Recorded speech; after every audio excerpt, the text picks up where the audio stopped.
Allah menggunakan kalimat ini mengatakan, "Wa may yattaqillaha yaj'al lahu makhraja." Tidak mungkin salah. Allah mengatakan siapapun yang bertakwa pasti Allah akan berikan makhraja, solusi, jalan keluar dari permasalahannya. Kalau kita kerja di sebuah tempat haram, kita tinggalkan, Allah kasih pasti yang pekerjaan halal.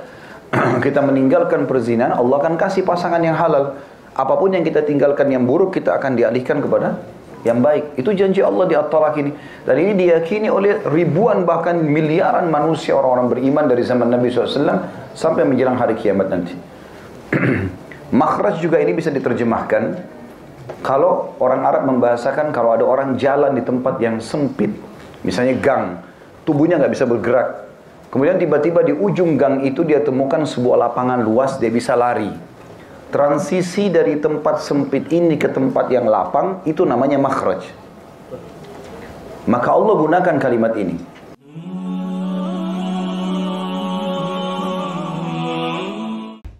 Assalamualaikum warahmatullahi wabarakatuh. Alhamdulillah, tidak pernah berhenti lisan kita memuji Sang Pencipta Allah. Sebagai seorang muslim kita sangat yakin bahwasanya yang telah menyiapkan makanan kita, minuman kita, pakaian, udara, air, batu, apa saja yang akhirnya roda kehidupan ini bisa berjalan, ialah Allah. Kalimat la ilaha illallah bukti dari semua itu. Tidak ada Tuhan, pencipta, pemilik, penguasa, semua yang di langit, semua yang di bumi, semua yang di kedalaman lautan kecuali Allah. Dan kita yakini, kita jalankan dalam kehidupan kita sehari-hari kalimat ini dan kita hidup dan mati di atasnya. Allah sebagai pencipta telah menyiapkan semua fasilitas itu dan menyuruh kita untuk menikmati dan juga berterima kasih kepadanya.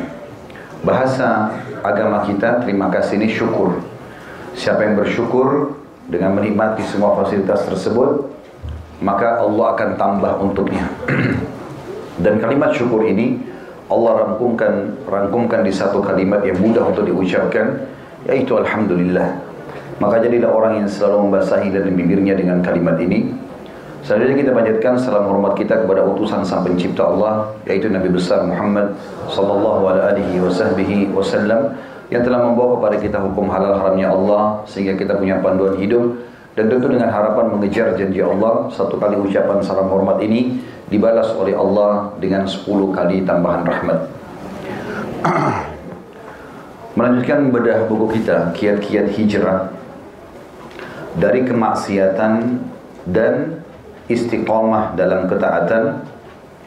Buku yang ditulis oleh Muhammad bin Abdullah Ad-Duwaish. Dan kita sudah sempat membahas pasal atau bab pertamanya. Hanya saja ingin saya titik beratkan kembali bahwasanya ada hal yang luput dari banyak orang, yaitu ibadah kepada Allah Subhanahu wa taala punya kenikmatan. Jangan pernah berpikir Bapak Ibu sekalian, kalau Anda istiqomah di jalan Allah, mulai tutup aurat, mulai sholat, mulai mengkritik pendapatan mana yang halal dan haram, sehingga Anda hanya fokus kepada halal dan Anda menghindari yang haram, mulai menerapkan syariat Allah Subhanahu wa taala dalam kehidupan, lalu merasa dirinya akan jauh daripada kenikmatan dunia ini, ataupun mungkin akan hilang darinya sebagian rezeki. Ini semua pemahaman yang keliru. Ibadah punya kenikmatan dan di balik kenikmatan itu Allah juga menjanjikan banyak sekali pahala dan juga rezeki. Tidak akan mungkin salah janji Allah Subhanahu wa taala. Kalau di antara Anda yang mengatakan, "Ustaz, saya sudah coba hijrah menjadi orang yang diberikan dengan agama, tapi banyak proyek yang luput dari saya. Perasaan pekerjaan ini itu saya tidak bisa kerjakan karena banyak syubhat dan haramnya." Maka saya akan menjawab Bapak Ibu sekalian, sebenarnya Allah lah yang menyelamatkan Anda dari semua jenis pekerjaan tersebut. Coba keluar dari tempat-tempat yang memang syubhat atau haram ini dan Anda fokus mencari sambil meminta petunjuk kepada Allah mana tempat dan pekerjaan yang sesuai yang Allah inginkan. Banyak sekali orang tadinya dari kemaksiatan, kemudian dia minta petunjuk kepada Allah SWT, menceritakan kepada saya pun, ternyata dia akhirnya alihkan ke travel haji dan umroh dari usaha-usaha yang haram, Akhirnya bisa mengurus jemaah, bolak-balik ke Mekah, dan dia merasa tenang. Serta digantikan oleh Allah SWT pendapatannya. Berapa banyak orang yang tadinya pendapatannya haram, lalu kemudian dari sisa-sisa uang halal dia buka restoran dan Allah berkahi. Dan seterusnya. Allah Subhanahu wa Ta'ala pasti benar dengan janjinya.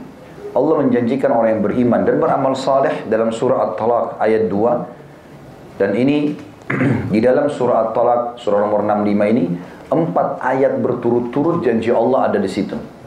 Bagi orang yang bertakwa atau orang yang patuh dan coba istiqamah di atas agama Allah. Di ayat 2-nya, di akhir ayat 2 Allah mengatakan a'udzubillahi minasyaitonirrajim wa may yattaqillaha yaj'al lahu makhraja. Siapa yang bertakwa kepada Allah, makna takwa patuh. Allah halalkan dia nikmati, Allah haramkan dia jauhi. Allah perintahkan dia kerjakan, Allah larang dia jauhi. Maka Allah mengatakan Allah akan berikan kepadanya makhraja. Kalau teman-teman lagi umrah di Mekah atau di Madinah, di hotelnya, coba perhatikan tangga darurat. Kalau kita mau jalan lewat tangga, lift lagi mati misalnya atau terjadi kebakaran, ada tulisan dalam bahasa Arab. Biasanya kalau bahasa Inggris kan exit ya. Bahasa Arabnya itu mim, kha, ra, jim. Bacanya makhraj. Kenapa digunakan kalimat itu? Karena itu tangga darurat untuk menyelamatkan dari kebakaran tadi, gitu kan? Allah menggunakan kalimat ini mengatakan, "Wa may yattaqillaha yaj'al lahu makhraja." Tidak mungkin salah. Allah mengatakan siapapun yang bertakwa pasti Allah akan berikan makhraja, solusi, jalan keluar dari permasalahannya. Kalau kita kerja di sebuah tempat haram, kita tinggalkan, Allah kasih pasti yang pekerjaan halal. Kita meninggalkan perzinahan, Allah akan kasih pasangan yang halal. Apapun yang kita tinggalkan yang buruk, kita akan dialihkan kepada yang baik. Itu janji Allah di At-Talaq ini. Dan ini diyakini oleh ribuan bahkan miliaran manusia orang-orang beriman dari zaman Nabi SAW sampai menjelang hari kiamat nanti. Makhraj juga ini bisa diterjemahkan kalau orang Arab membahasakan kalau ada orang jalan di tempat yang sempit, misalnya gang, tubuhnya nggak bisa bergerak, kemudian tiba-tiba di ujung gang itu dia temukan sebuah lapangan luas, dia bisa lari. Transisi dari tempat sempit ini ke tempat yang lapang itu namanya makhraj. Maka Allah gunakan kalimat ini, wa may yattaqillaha yaj'al lahu makhraja. Pasti Allah berikan kepada dia jalan keluar. Di ayat 3, itu ayat 2 tadi. Ayat 3-nya, janji yang kedua, wa yarzuqhu min haitsu la yahtasib. Dan Allah sebutkan secara khusus rezeki. Dan Allah akan berikan kepadanya rezeki dari tempat yang ia tidak sangka-sangka. Enggak masuk di benaknya. Kok bisa dapat proyek ini? Kok bisa saya dapat rezeki ini? Kok bisa saya dapat panduan ini? Kok bisa saya dapat pasangan itu? Nanti akan keluar dari lisannya Bapak Ibu itu. Pada saat betul-betul kita hijrah dari keadaan yang tidak baik, baik tidak baik atau baik ini tolak ukurnya adalah pandangannya Allah ya, bukan pandangan kita. Selama itu tidak baik, maksiat kepada Allah, semua orang beriman wajib memandang itu tidak baik. Kalau dia tidak baik di mata Allah walaupun tidak baik di mata kita, kita akan pandang itu baik. Seperti itulah. Maka otomatis Allah SWT akan berikan dia fasilitas itu. Rezeki dari tempat tidak disangka-sangka. Itu di ayat 3-nya. Di ayat 4-nya, kita cuma ambil saksi bahasan. Di akhir ayat Allah mengatakan, di ayat 4-nya, وَمَنْ يَتَّقِ yaj'al min amrihi yusra. Siapa yang bertakwa kepada Allah, Allah akan jadikan perkara-perkara urusannya yusra, mudah. Begini memahaminya, kata sebagian ulama tafsir, ayat 4 surah At-Talaq ini sangat relevan dengan ayat 2. Ayat 2 tadi kan diberikan makhraj, jalan keluar. Ayat 4 Allah bilang makhrajnya itu yusra, mudah. Contoh misal, ada orang sembuh dengan cara operasi. Tapi dari ayat ini, kalau dia betul-betul bertakwa kepada Allah, tanpa operasi dia bisa sembuh. Ayat 4 ini memastikan makhrajnya tadi, jalan keluarnya nggak sulit buat dia, yusra, mudah. Bisa dilihat di situ di Al-Qur'annya. Kalau buka aplikasi Al-Qur'an di handphonenya, baca terjemahannya. Kalimat yusra berarti Allah gampangkan atau mudahkan. Yang dimaksud di sini adalah, lihat coba ayat 2-nya. Yang makhraja. Makhraja apa Allah di situ apa terjemahannya? Jalan keluar. Lihat nggak? Ya. Jadi ini ada relevansinya, ada hubungannya satu sama yang lain. Berarti ayat 4 ini menafsirkan ayat 2. Makhraja di ayat 2, jalan keluar. Di ayat 4-nya dikatakan yusra, mudah. Saya pernah bedah sebuah buku, judulnya itu Keajaiban Sedekah dan Istighfar. Ada orang, kejadian nyata di Saudi, udah divonis sama dokter, kena kanker dan dia tidak akan pernah bisa sembuh. Dia pergi ke dokter terbaik di Amerika. Dokter pun pada saat lihat kanker ini seorang laki-laki, kalau dia ini sudah nggak bisa bertahan lama, karena ini sudah melalui kemoterapi sekian lama, nggak berhasil, sampai semua rambutnya rontok, segala macam hal, ini sudah tinggal tunggu ajal saja. Intinya begitu, secara medis. Dia ceritakan kejadian, dan ini penulis bukunya itu mengangkat kisah itu, kisah nyata. Dia pulang ke Saudi untuk pamit sama keluarganya saja. Pamit sama istri anaknya, kalau saya sudah nggak bisa bertahan lama, ini adalah terapi saya yang terakhir di Amerika. Dokter memberikan vonisnya 90% meninggal. Dia tulis wasiat segala macam, dia pulang, terus dia ke bandar lagi untuk pergi. Pengobatan terakhir, ikhtiar terakhirnya. Dia cerita di tengah jalan menuju ke bandara, ada satu orang miskin ibu-ibu duduk di pinggir jalan. Kemudian terlintas bedak dia, kesian benar orang ini, dan mungkin ini amal saya terakhir, toh saya akan divonis meninggal dunia. Dia korek kantongnya, ditemukan 3.000 real. Mungkin kalau kita 15 juta ya. Dia ambil semuanya, ditaruh di tangannya ibu itu. Sambil dia mengatakan, saya berharap mudah-mudahan dengan ini Allah bisa sembuhin saya. Maka dia pergi ya, ke Amerika. Tiba di Amerika, begitu dari bandara tiba, dia nggak pakai ke hotel, langsung ke rumah sakit untuk terapi. Dan pada saat, dan ini semua rekodnya dia, laporan dia sudah ada, reportnya sudah ada di rumah sakit. Begitu dicek kembali, ternyata semua kanker dia bersih. Dan kata itu kisah nyata, dan kata dokternya, Anda jangan permainkan kami. Anda sedang berobat kemana? Ini rumah sakit terbaik, di sini dokter terbaik. Kami vonis ini pasti nggak bisa sembuh. Kok bisa seketika sembuh? Pakai apa nih? Maka dia bilang, saya nggak buat apa-apa. Saya benar-benar pulang ke Saudi, pamit sama keluarga saya.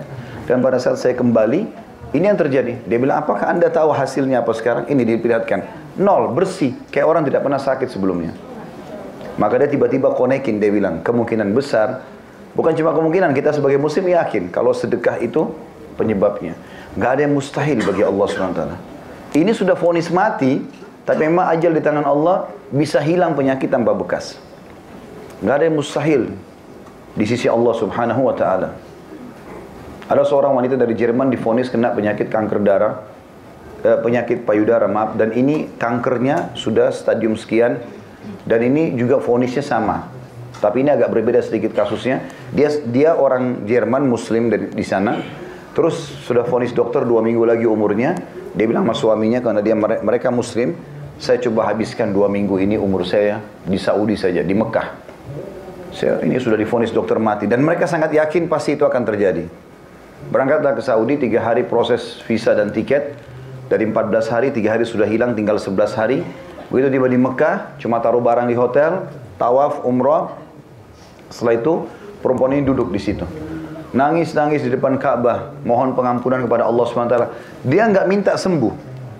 Dia begitu yakin kalau dia akan meninggal dunia. Sekarang coba mohon ampun saya kepada Allah nih. Berjalan 3 hari, jadi dari 11 hari itu saya sudah 3 hari waktu lewat di Mekah. Maka ada seorang wanita, marbot masjid atau pengurus masjid itu, perempuan, pakai cadar dekati dia, terus ngobrol. Saya lihat ibu ini dalam berapa hari nangis terus. Kenapa? Ceritalah dia. Saya ada penyakit gini dan sekarang. Terus perempuan itu masih muda, masih belasan tahun, terus senyum, lalu dia mengatakan, kenapa Anda begitu yakin dengan vonisan dokter? Sekarang Anda sudah berada di bidang tanah paling baik di muka bumi. Ini rumahnya Allah. Dan di sini ada air Zam-Zam yang Nabi SAW bilang, Zam-Zam liman syuribalah. Zam-Zam sesuai dengan niat orang yang meminumnya. Coba minum, berdoa kepada Allah agar minta disembuhkan. Kata perempuan ini, saya nggak pernah terlintas untuk minta sembuh, karena saya yakin vonis dokter sudah benar gitu. Tapi karena perempuan ini bicara begitu, saya ubah niat saya. Semenjak itu, karena sekarang dari 11 hari potong 3 hari, sisanya 8 hari. Semenjak itu 5-6 hari ke depan, karena dia harus pulang menjelang waktu penentuan dokter itu, sekitar 5-6 hari ke depan dia bilang, saya tidak buat apa-apa kecuali minum zam-zam. Makan apa-apa pun tidak. Sambil berdoa kepada Allah agar disembuhkan. Ringkas cerita, dia bilang saya pulang ke Jerman, langsung dari bandara ke rumah sakit, sama kasusnya. Begitu telepon dokter sudah siapin tempat operasi segala macam. Sebelum masuk ke ruang operasi dicek, ditemukan tidak sedikit pun tertinggal dari sel kanker itu. Hilang semuanya. Minum air zam-zam yang selama ini kita selalu, benar nggak sih? Gitu. Atau mungkin minum sedikit, simpan aja. Ada orang umroh zam-zam 10 tahun yang lalu, ada di rumahnya nggak pernah disentuh-sentuh. Padahal dia manfaatnya besar.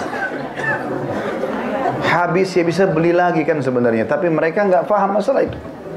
Ternyata ini membuat dokter itu kaget. Dan ini kalau tidak salah satu penyebab dokter itu syahadat. Ya, dokternya dia syahadat, tadinya agama Katolik, karena melihat keajaiban ini. Dan terlalu banyak kisah-kisah yang berhubungan dengan hal-hal yang seperti ini. Jadi Allah bilang di ayat 4 At-Talaq tadi, Allah akan jadikan urusannya mudah. Di ayat 5-nya, di ayat 5 At-Talaq, tapi ini janji yang keempat, wa may yattaqillaha yukaffir anhu sayyi'atihi wa yu'dhim lahu ajra.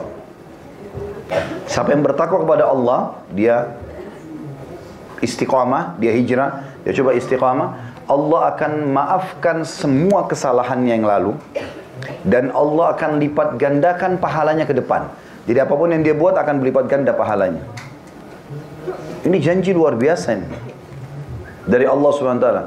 Dan dalam Al-Quran tidak kurang dari 226 ayat, ya, dari 6.000 ayat sekian, itu yang menjanjikan semua orang yang bertakwa kepada Allah diberikan solusi dan jalan keluar. Bahkan puncaknya untuk masuk ke dalam surga itu memang harus menjadi orang yang bertakwa. Artinya patuh kepada Allah. Allah bilang halal dia nikmati, Allah bilang haram dia jauhi. Dia istiqamah di situ. Bahasan kita masalah itu. Kiat-kiat hijrah agar bisa istiqamah dalam ketaatan kepada Allah dan meninggalkan kemaksiatan. Dalam surah Al-Imran, surah nomor 3 ayat 133, Allah sebutkan masalah yang masuk surga nanti di akhirat hanya orang yang bertakwa. A'udzubillahi minasyaitonirrajim, wasari'u ila maghfirati min rabbikum wa jannatin arduha as-samawati wal ardu iddat lil muttaqin. Al-Imran surah nomor 3 ayat 133, dan berlumba-lumbalah kalian kepada pengampunan Tuhan kalian. Udah, masa lalu yang dulu buruk sudah selesai, tutup sekarang. Mulai sisa umurmu dengan baik-baik kata Allah. Berlumba-lumbalah pada pengampunan Tuhanmu dan kejarlah surga yang luasnya seluas langit dan bumi yang hanya dijanjikan untuk orang yang bertakwa. Berarti hanya dikasih untuk orang-orang yang bertakwa di sini. Jadi Bapak Ibu harus hapus dari benaknya, dari kamus pikirannya, bahwasanya orang kalau jadi orang baik berarti dia akan susah hidupnya, ya, dia akan dibenci orang, atau dia akan tidak dapat rezeki, tidak dapat pekerjaan. Enggak, itu enggak benar semua. Karena janji Allah pasti benar. Dan sebagai seorang muslim kita enggak boleh ragu. Makanya pernah ada sahabat datang ke masjid menemui Nabi SAW, lalu dia berkata begini, ya Rasulullah, kakak saya sakit perutnya. Kata Nabi SAW, berikan dia madu. Banyak si adik pulang ke rumah kasih makan madu kakaknya, dia balik lagi, ya Rasulullah belum sembuh. Dia ingin segera sembuh. Rupanya dikasih madu, kakaknya masih menjerit-jerit kesakitan. Apa jawaban Nabi SAW? Sesungguhnya Allah pasti benar dan perut kakakmu yang bohong. Apa maknanya? Gak mungkin Allah salah. Allah menjanjikan dalam surah An-Nahl, ya, surah tentang lebah, itu Allah sebutkan bahwasanya dari perut lebah itu keluar minuman, madu itu, yang akan jadi obat bagi manusia. Dan Nabi SAW mengatakan kesembuhan pasti, tidak ada keraguan dalam 3 hal. Yang pertama konsumsi madu, yang kedua bekam, keluarkan darah kotor dari tubuh, yang ketiga kain, menggunakan besi panas di tempat yang sakit, dikagetin lalu diangkat. Tapi Nabi bilang cuma saya melarang umatku menggunakan kain. Riwayat lain, jadikan dia pengobatan terakhir kalian. Tapi madu di sini sama bekam disebutkan. Yang kita ingin titik beratkan bagaimana Nabi SAW menanamkan keyakinan ke diri sahabat ini. Kalau belum sembuh sabar, ada prosesnya. Jangan langsung kau vonis, oh berarti madu nggak sembuhin. Loh kok bisa? Bagaimana bisa? Dan kita juga kalau sedang berobat, kita harus pahami dalam syariat kita bahwasanya orang berobat itu diikuti dengan keyakinan. Saya pernah temuin seorang dokter, atau sugestinya ya, dari Dammam di Saudi datang ke Indonesia. Dia ngobrol-ngobrol, dia ingin buka rumah sakit yang besar. Dan rumah sakit ini maksud dia, ayo kita gratisin orang, apalah kegiatan sosial. Sambil kami ngobrol-ngobrol, sampailah kepada pengobatan. Dia bilang sebenarnya di dalam tubuh manusia itu sudah ada sistem antibodi yang sangat kuat. Kalau dokter faham, dia cuma tunggangi antibodi itu supaya bisa melawan penyakit. Dan itu yang paling kuat bukan konsumsi obat, tapi motivasi, gitu kan? Dia bilang sama pasiennya, Anda pasti sembuh. Yakin begini dan begitu, misalnya. Itu lebih kuat daripada minum obatnya sendiri. Karena dia akan berbesar hati untuk bisa semangat hidup lagi, seperti itulah. Dia bilang pernah kejadian, ada orang datang kepada saya, di rumah sakit dia di Dammam. Dia bawa resep dokter dengan nama-nama dokter yang pernah dia berobat. Rupanya kata dokter ini yang sedang bicara sama saya lihat obat-obatnya bagus semua. Juga dokter-dokter yang disebut namanya dokter spesialis semua. Udah cukup gitu loh. Bahkan itu mungkin lebih pintar daripada saya. Cuma orang ini kayak penuh dengan was-was dalam dirinya. Dia bilang, apa yang Anda mau? Dia bilang, saya mau sembuh dok. Baik, kata dia. Dia cerita sama saya sendiri ya. Dia bilang, saya masuk ke dalam, saya ambil suntik yang baru, saya isi dengan air putih biasa. Lalu kemudian saya keluar, saya bilang, saya akan suntik Anda. Kalau tidak sembuh dengan suntikan ini, Anda tidak akan sembuh selamanya. Dia bilang, saya suntik dia. 2 hari kemudian dia telepon saya, dok saya sudah sembuh. Ternyata ada was-was saja ini permasalahannya. Jadi sebenarnya kuasa Allah subhanahu wa ta'ala, Allah bisa melakukan apa saja, ya, dan itu tidak perlu diragukan. Dan Allah membukakan banyak sekali pintu-pintu kebaikan bagi orang yang bertakwa. Saran saya saja, Bapak Ibu tonton ceramah kami di YouTube, judulnya Indahnya Menjadi Seorang Mukmin. Saya akan salah sebutkan itu ada 17 manfaat menjadi orang-orang yang istiqamah ataupun jadi orang baik. Kata penulis, karena itulah periksalah diri Anda wahai saudaraku yang mulia, dan lihatlah keadaan Anda dan hubungannya dengan perbuatan maksiat terhadap Allah subhanahu wa ta'ala. Apakah Anda termasuk orang yang bergembira dengan kemaksiatan, mencarinya dan berusaha mendapatkannya?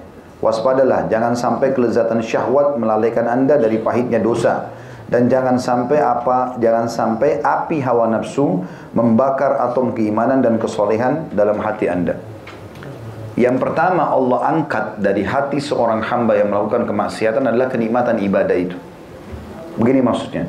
Kalau teman-teman hadir di sini bilang sama saya, Ustaz, saya kalau sholat susah sekali khusyuk, sering menghayal. Saya kalau mau zikir malas rasanya, baca Quran malas. Setiap kalau mau buat pahala, sholat malam lah dan saya malas, kayaknya sulit. Tapi kalau buat maksiat itu mudah. Apa yang sedang terjadi? Anda memang sedang diangkat sedang Allah angkat nikmat, ya, kenikmatan ibadah itu karena maksiat yang dibuka. Itu yang paling pertama Allah angkat. Jadi Allah nggak langsung butain matanya orang bermaksiat. Allah misalnya patahin kakinya, bisa saja Allah lakukan. Allah buat dia keluar, ditabrak, mati, bisa saja. Tapi Allah maha penyayang dengan hamba-hambanya, Allah berikan tahapan. Cuma tahap pertama ini berat sekali. Maksudnya adalah, kalau orang buat dosa, akan diangkat kenikmatan ibadah darinya. Jadinya tidak nikmat lagi ibadah itu. Padahal sebenarnya itu nikmat yang sangat besar. Bisanya kita sujud, mohon kepada Allah, menangis, kita baca Quran rasanya nggak mau berhenti. Kalau berdoa rasanya nggak mau menutup doanya, selalu ingin komunikasi sama Tuhannya. Itu mahal sekali, dan itu yang pertama hilang kalau orang buat maksiat. Kalau Bapak Ibu merasakan ini, maka perbanyak taubat kepada Allah SWT. Dan saya katakan itu hari, saya ingatkan kembali terapinya. Coba terapkan seminggu, kalau bagus sampai sebulan ke depan. Mulai hari ini coba terapi. Semua ketaatan yang Allah sudah perintahkan, nggak usah ditambah. Seperti misalnya Bapak Ibu biasa sholat 5 waktu wajib, oke? Sholat sunnah yang Bapak Ibu mampu lakukan. Coba lakukan misalnya zikir pagi petang, oke? Misalnya baca Quran 10 ayat per hari, atau jenguk orang sakit, bakti sama orang tua. Apa yang Bapak Ibu biasa kerjakan saja, dikerjakan. Tapi sisi yang lain, Bapak Ibu lebih tahu masing-masing dosa apa yang sedang Anda lakukan. Tutup kerannya. Jangan lakukan lagi dosa itu. Biarkan ketaatan ini terus naik, dan ini tertutup. Nanti di sini akan ada kehusyuannya. akan muncul nanti perasaan nyaman sholat itu, nyaman baca Quran itu, dan seterusnya karena dosanya sudah tertutup. Kalau ini masih dibuka dan masih berimbang, maka tidak ada kenikmatan ibadah, tidak ada kenikmatan juga berbuat dosa itu. Ya. Saya kasih contoh tuh hari kalau masih ingat. Kalau ada orang menggabungkan ini, misal dia mabuk, tapi dia juga jaga sholat. Dia mabuk jam 2 malam, jam 4 subuh azan subuh misalnya. Sambil mabuk, sambil nggak enak dia. Ini saya mau mabuk, tapi sebentar azan subuh. Jadi mabuknya nggak enak, karena dia mau gabung dua-duanya. Nggak bisa ketemu, seperti minyak sama air. Dia pakai jilbab atau pakai cadar, tapi masih mau pacaran misalnya. Atau laki-lakinya sudah mulai masuk masjid, sudah mulai baik, tapi pacaran. Dia serba salah.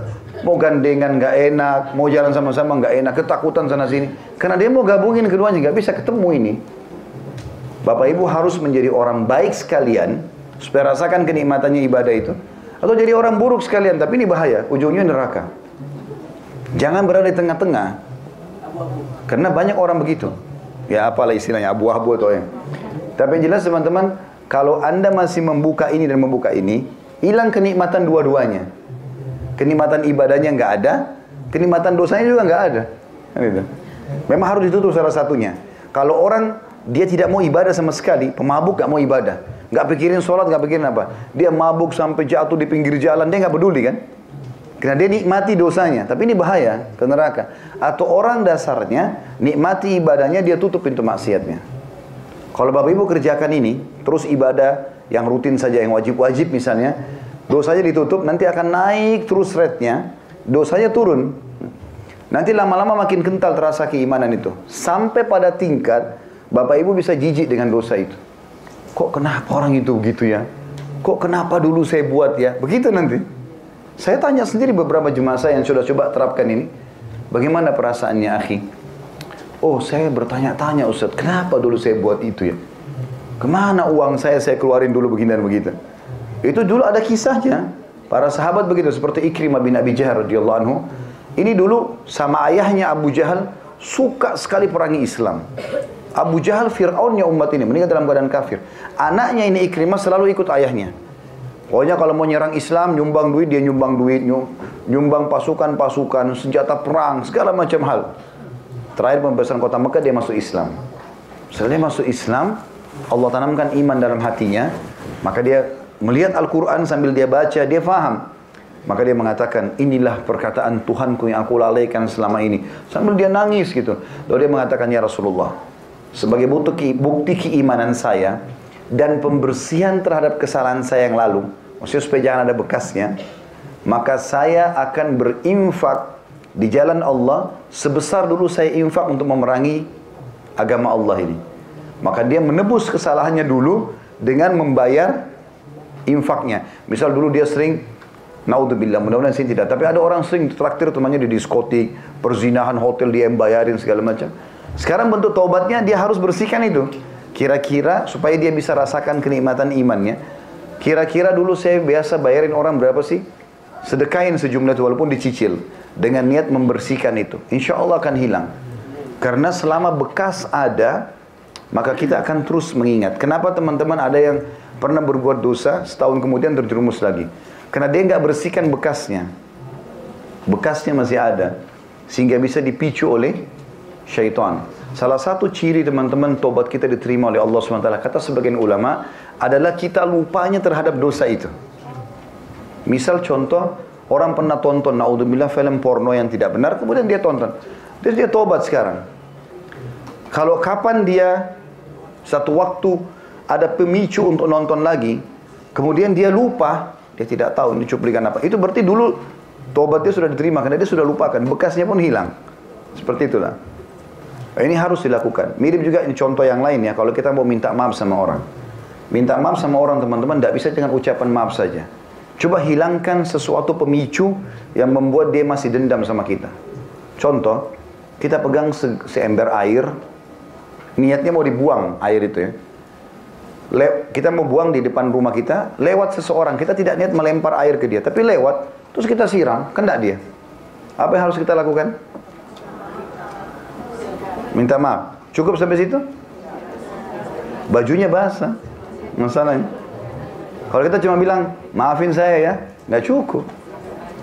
Coba tawarin lebih jauh daripada itu. Ada bekas loh. Bajunya basah, saya gantiin baju lain ya. Kalau dia betul-betul sudah mengatakan, udah nggak apa-apa, saya sudah maafin, clear. Nggak ada masalah. Kita nggak akan ada beban itu. Contoh saja. Seperti itulah kurang lebih gambaran apa yang kita ingin titik beratkan ini.